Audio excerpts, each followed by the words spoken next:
Why does hearing a certain theme song instantly take you back? Why does seeing an old cartoon intro make you emotional? That's nostalgia, and it's one of the most powerful tools in storytelling. Today we're diving into how nostalgia is used in movies, shows, games, and books, and why it hits us so hard. We'll talk about the psychology behind it, when it works perfectly, and when it kind of falls flat. Nostalgia in storytelling isn't just referencing the past, it's making you feel something about the past.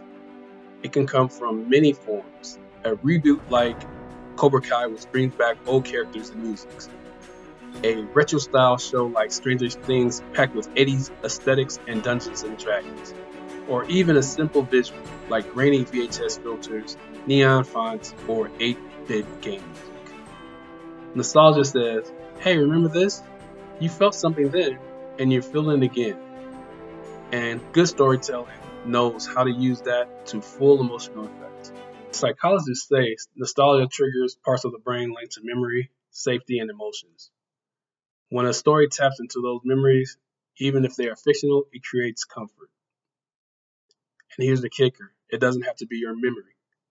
You don't need to have grown up in the 80s to love Stranger Things or the Goldbergs.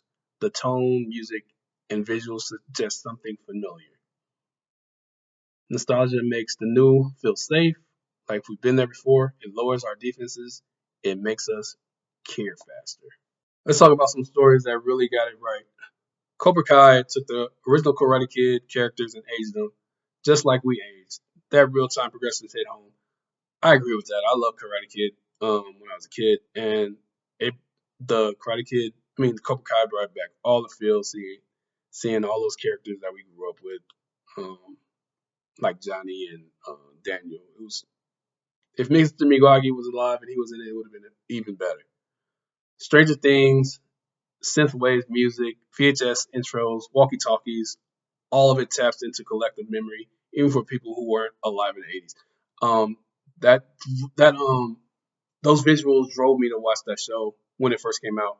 I loved all the 80s feel when it had the Ghostbuster backpack and all that stuff. I loved all of that. Toy Story 3, it literally said goodbye to our childhood that ended. This was nostalgia weaponized for maximum tears. I think Toy Story 3 was actually probably my favorite Toy Story, to tell you the truth. And Spider-Man No Way Home, Toby, Andrew, Tom. That movie was nostalgia, not as a crutch, but as a celebration. I totally agree. It was real cool to see, especially Toby Maguire, because I haven't seen Tobey Maguire in a movie in a while, and that was the first time seeing him in a movie, and to come back as Spider-Man was awesome. And I actually liked Andrew Garfield as Spider-Man too. A lot of people didn't like his Amazing Spider-Man, but I actually liked him. I thought he had great chemistry um, with the girl who played Gwen or whatever. I agree. No Way Home was a celebration of nostalgia, and I think that's what made that movie work a lot too, bringing back those characters from the past in a brand new movie and seeing them interact with the new Spider-Man.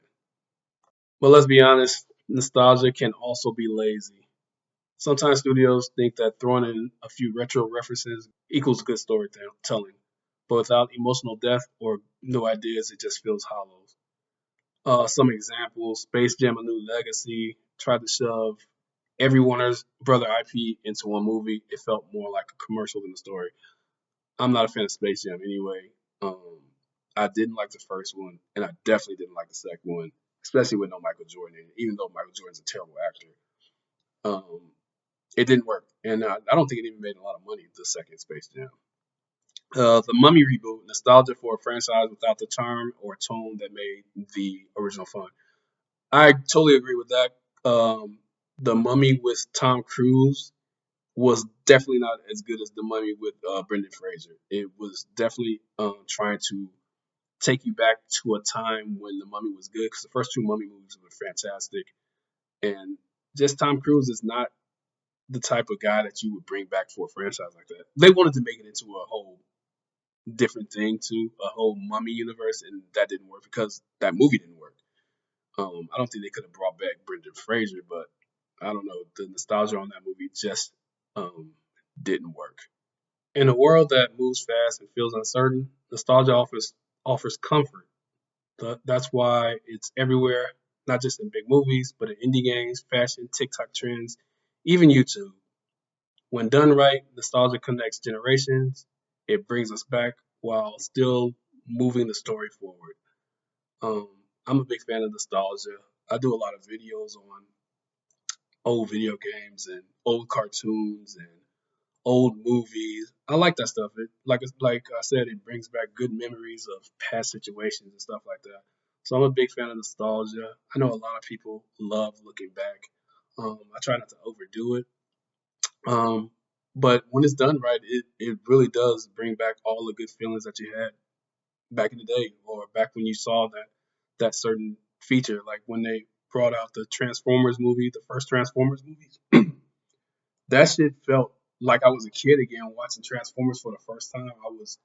I actually went to the theater a couple times to see that movie because it was so good seeing Optimus Prime in live, in live with humans or whatever in real live action. It was amazing seeing that for the first time.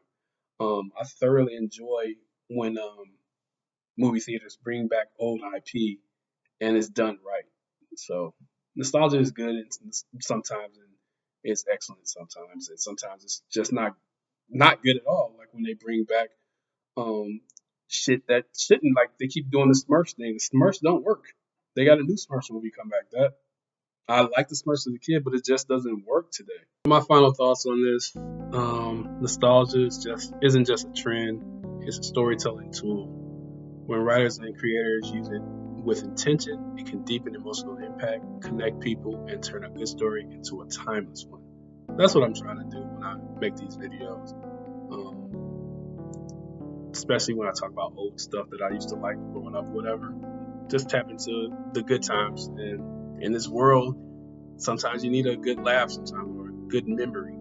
So the next time you get emotional watching an old cartoon or hearing a movie theme from childhood, remember that's not just a memory, that's storytelling at work. If you love nostalgic deep dives like this, hit that like button, drop a comment. That's going to do it for my video. I truly appreciate you guys for giving me 10 minutes of your time. There's only 24 hours in a day. You gave me a couple minutes of your time, so I truly appreciate that. Remember to like, comment, subscribe, share, and all that good stuff.